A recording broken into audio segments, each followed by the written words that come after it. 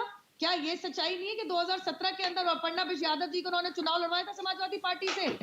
ये भी सच है। क्या वो समाजवादी पार्टी का हिस्सा नहीं थी, उनकी नेता नहीं थी? ये भी सत्य है। बोल दे सब झूठ है।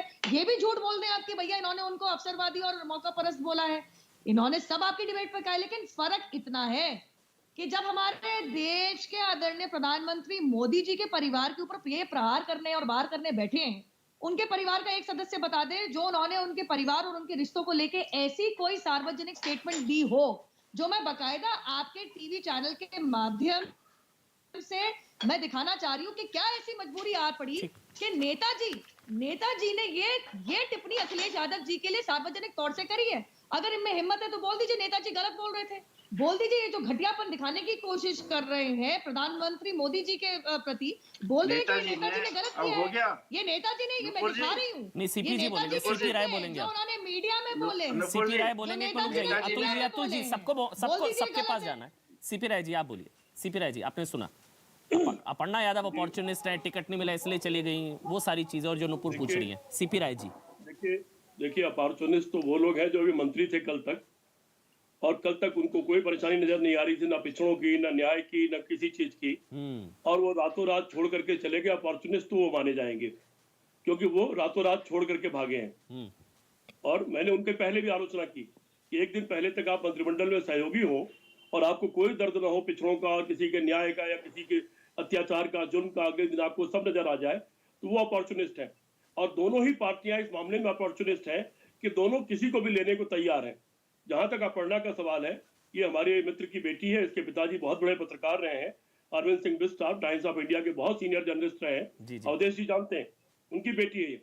और उनके बारे में अवधेश जी ने तमाम बातें बताई कि पिछले 2-2.5 साल से उन्होंने गौ सेवा में क्या किया, किस किस काम में क्या किया, राम मंदिर के लिए चंदा दिया। तो जब आप सारी चीजें जानते ही हैं तो कोई आश्चर्यजनक तो है नहीं। और आपने ये कहा कि अपर्णा ने अपने परिवार के खिलाफ कुछ झूठ बोलने से इनकार कर दिया। बिल्कुल बोले मैं परिवार की मर्यादा में रहूंगी। तो इसका मतलब अपर्णा ने वही कहा जो मैं कह रहा हूँ, राजनीति को अलग रखा और परिवार को अलग रखा। वो परिवार का पार्ट रहते हुए एक अलग राजनीति करना चाहती है, लोकतंत्र वो उनका अधिकार है।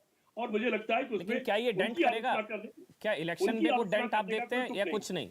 ये सिर्फ ऐसा ही है, ये सिर्फ ऑप्टिक्स है, कोई डेंट नहीं करेगा। सीपी राय जी उनकी आलोचना करने का कोई तुक नहीं, ये समय बताएगा। मैंने लिखा था, मेरा एक राइटअप कई अखबारों में छपा, मैंने लिखा है 25 तारीख तक इंतजार करिए। 25 तारीख तक, ये लिखा था 14 तारीख के पहले कि 25 तक बहुत कुछ इधर उधर होगा, फिर बताएंगे कि किसको कंटेंट कर रहा है। अवधेश जी डेंट करेगा क्या? यह सिर्फ ऑप्टिक्स है, क्योंकि सियासी फायदा शायद संभवतः ग्राउंड पर ना मिले। अपर्णा यादव वो कह रहे हैं टिकट नहीं दी लखनऊ कैंट से, इसलिए उधर आ गई वो, ये समाजवादी पार्टी से जो अतुल जी कह रहे हैं। डेंट करेगा कुछ? देखिए आज के प्रेस कॉन्फ्रेंस में भी अपर्णा यादव ने तो कहा नहीं कि मुझे कहां से टिकट चाहिए, न उनका कोई औपचारिक रूप से बयान है, तो बाहर की बातें आ रही है। हाँ। और वो बीजेपी तय करेगी, जब आई है तो वो सब कुछ तय करके आई होंगी। देखिए अभी मैं आपकी बात का उत्तर दे रहा हूं। समाजवादी पार्टी के प्रवक्ता अतुल जी ने जिस ढंग से टिप्पणी की, उसके पहले सीपी राय जी ने पहले ही बताया था कि राजनीति में संबंधों की गरिमा, शब्दों की गरिमा, टिप्पणी कैसे होनी चाहिए। और ये दुर्भाग्यपूर्ण है कि इस ढंग से आप टीवी पर बैठ करके और किसी के पर्सनल लाइफ को, उसका कारण जानते हुए नहीं और इस टिप्पणी कर रहे हैं। तो ये बताता है ना कि जब व्यक्ति के पास विचार मर जाता है तो व्यक्तिगत टिप्पणी पर, व्यक्तिगत हमले पर उतर जाता है कि आपके पास कोई जवाब नहीं है देने के लिए। आज अखिलेश जी ने अपने प्रेस कॉन्फ्रेंस में भी अपर्णा यादव के खिलाफ कोई ऐसी टिप्पणी नहीं की, केवल ये कहा कि नेताजी ने भी उन्हें मनाने की कोशिश की, यानी उनको मनाने की कोशिश हुई। उन्होंने पहले से स्पष्ट कर दिया था, नेताजी ने बात की उनसे, लेकिन उन्होंने कहा कि नहीं करेंगे, ये पूरी बात नहीं आई है। तो अगर वो कुछ है ही नहीं तो नेताजी ने उन्होंने मनाने की क्यों कोशिश की है? और दोनों मुलायम सिंह के पुत्र हैं, दोनों मुलायम सिंह की डिंपल यादव और दोनों बहू हैं। तो निजी टिप्पणी करना और किसी के निर्णय पर जितने आत्मविश्वास के साथ वो महिला या लड़की जो भी कहिए प्रेस कॉन्फ्रेंस कर रही थी, जिस ढंग से बात कर रही थी, आप उससे तुलना करिए जो भाजपा को छोड़ के समाजवादी पार्टी में गए हैं उनकी भाषा देखिए और अपर्णा यादव की भाषा देखिए, आपको गुणात्मक अंतर देखेगा। देखिए तात्कालिक रूप से चुनाव में इसका असर होगा नहीं होगा ये मैं यहां से अभी बोल दूं तो अच्छा नहीं होगा, लेकिन आप ही ने एक शब्द प्रयोग किया था, परसेप्शन जी। देखिए चुनाव जो है परसेप्शन कोई हवा में पैदा नहीं होता है। परसेप्शन या धारणाएं जो है ठोस धरातल पर पैदा होती है। अगर ठोस धरातल पर मुलायम परिवार की बहू भाजपा की विचारधारा को स्वीकार करते हुए पहले से विचारधारा की प्रशंसा करते हुए जा रही है तो उसका बिल्कुल असर ही नहीं होगा। ये कल्पना कैसे की?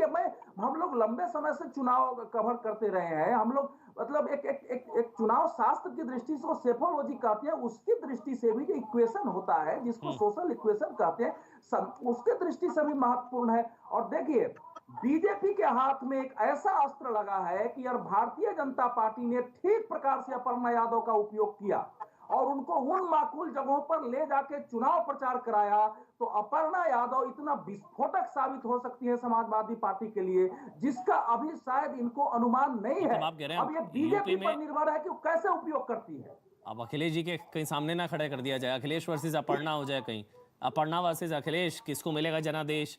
अब अखिलेश वर्सेस अपर्णा होगा तो फिर ऋषि भाई फिर तो मतलब परिवार की बेटियां है ना भाई, अब परिवार की बेटियां, फर्क नहीं पड़ेगा, परिवार की बेटी बहू फर्क नहीं पड़ेगा जी। और यही ऋषि भाई, यही बीजेपी भी कह रही है कि बेटियों को अभी भी बीजेपी पर भरोसा है, बेटियों के लिए योगी ही उपयोगी। स्वामी प्रसाद मौर्य चले गए, बेटी सांसद, सारे वहां मंत्री जा रहे हैं, लेकिन अपर्णा जी यहाँ पर, तो बेटियों के लिए योगी ही उपयोगी, बेटियां सुरक्षित है योगी राज में, ये मैसेज देने की कोशिश की जा रही है ऋषि भाई। बिल्कुल जी, अजय सिंह बिष्ट जी के राज में बिल्कुल बेटियां जो हैं उत्तर प्रदेश की सुरक्षित हैं जी। और अमन जी, आप विद्वान पत्रकार हैं, आशा देवी जो चुनाव लड़ रही हैं कांग्रेस से, उनसे थोड़ा पूछना चाहिए था आपको, थोड़ा चिन्मयानंद जी का भी वर्णन करना चाहिए था, कुलदीप सेंगर का वर्णन करना चाहिए था, जो बीजेपी वालों का ताज है और बेटियों के साथ क्या हाल करती है। रजा का भी करना चाहिए था, रखने वाले रजा का भी करना चाहिए था। तो फिर अब अमित शाह जी के बयान को भी लाना होगा, जो कहते हैं बिहार में कि शमशान और कब्रिस्तान के बीच लड़ाई है। देश के गृह मंत्री तो आप ही लोगों ने बना दिया, अब वो तो 80-20 तो बना ही दिया भाई, तौकीर रजा का समर्थन लेंगे तो बना ही दिया ना भाई। जो हिंदुओं के नरसंहार की धमकी देगा उसका समर्थन लेंगे तो आप ही ने बना दिया ना भाई। ये तो हिंदुओं के खिलाफ महागठबंधन तो आप कर ही रहे हैं, 80 के खिलाफ महागठबंधन तो आप कर ही रहे हैं, समर्थन तो ले ही रहे हैं। अब उधर नहीं जा रहा हूं, फिर लेकर जा रहे हैं। संवैधानिक पद पे बैठे लोग ऐसे बयान देते हैं। आप तौकीर रजा के समर्थन से खुश रहिए, बीजेपी अपर्णा यादव के समर्थन से खुश है। आसाम के मुख्यमंत्री आप तौकीर रजा के समर्थन से खुश हो जाइए। की संवैधानिक और सामाजिक समरसता बनती है क्या अमन जी? आप तो न्यायप्रिय ऋषि भाई, आप तौकीर रजा के समर्थन से खुश हैं, वो अपर्णा यादव से खुश हैं। आपको तौकीर रजा चुनाव जितवाएगा, इनको अपर्णा यादव चुनाव जितवाएंगी। अब देखते हैं किसको वोट पड़ता है, बात खत्म। हाँ जी, तौकीर राजा का कांग्रेस में या किसी पार्टी में क्या पोजीशन है? और उसकी फोटो ट्वीट हुई है, देखिए ना, प्रियंका वाड्रा के साथ फोटो ट्वीट हुई है उसकी। और जहरीले मौलाना का याराना दिखा है अभी। क्यों कहा बिहार तुष्टीकरण के चक्कर में ऐसे संक्रमण का भी स्वागत किया जा रहा है? ये जहरीले मौलाना बयान से सहमत है? किसके? मैं पूछता हूँ आपसे, आप अपने दिल पे हाथ रख के बोलिए कि बिहार में जो अमित शाह ने कहा शमशान वर्सेस कब्रिस्तान की लड़ाई है, उससे सहमत है क्या? तो उसमें जो 80-20 वाली लड़ाई तो आप ही लोगों ने बना दिया। अब तौकीर रजा को क्यों ले रहे हैं फिर? आप ही लोगों ने बना दिया है। मैं तो कह रहा हूँ 80-20 पर शायद सही थे योगी। मैं तो कह रहा हूँ डंके की चोट पर भाई। अभी नाहिद हसन को टिकट देते हैं, कभी मोहर्रम अली को टिकट देते हैं। उसकी आलोचना करेंगे आप क्या? तौकीर राजा के आप आलोचना करने चले हैं? नहीं, आपको बुरा क्यों लगेगा? वो हिंदुओं के नरसंहार की धमकी दे रहे हैं, आप तो उसका रेड कार्पेट वेलकम करेंगे, ग्रैंड वेलकम करेंगे। नुपुर देखिए, 2-3 जैसे ही हम बात कर रहे थे अभी, तो हाल ही में अभी सुर्खियों में आ रहा है, जरा नुपुर आप बोलिए। नुपुर हो गया ऋषि मिश्रा जी, डिप्टी स्पीकर, हाँ नुपुर, डिप्टी स्पीकर की पोजीशन पर रहे हुए समाजवादी पार्टी के एमएलए नितिन अग्रवाल जी ने भी इस्तीफा दे दिया है समाजवादी पार्टी से। तो जब तक कि समाजवादी पार्टी अपने लोगों को रोकती है, क्योंकि साफ नजर आ रहा है कि जब विपक्षी दल, आपने सिर्फ एक तौकीर रजा का नाम दिया है, रफीक अंसारी, असलम चौधरी, मोहर्रम अली पप्पू, तौकीर रजा तो है ही, हाजी यूनिस, नाहिद हसन और इमरान मसूद जिनका आज वीडियो वायरल हुआ है, शायद देखा, गाली देते हुए कह रहे हैं मुझे कहीं का नहीं छोड़ा, जी। जो सब सुर्खियों में आ रहा है कि सपा से बसपा में भी जा सकते हैं, चलिए, तो वो लोग अवसरवादी नहीं है। बोटी बोटी करने वाला भी है, हिंदुओं को भगाने वाला भी है। बोटी करने वाले, चलिए। मैं सारे नाम बता दिए। एक छोड़िए, अभी सत्ता ना केस सबको के पता ऊपर है, नई सबको केस पता है। शुक्रिया हाथी सीपी उन्नीस राय सौ अवधेश जी, ढाई ऋषि में तो मिश्रा, नुपुर, competition चल आपका रहा है। बहुत बहुत शुक्रिया। छोटा सा नहीं, ब्रेक, डंके की चोट पर ले रहे हैं, लेकिन तौकीर का जहर, कांग्रेस की रजा, क्या कांग्रेस की रजा? शाम 7:57, देश नहीं झुकने देंगे, रात 8 बजे।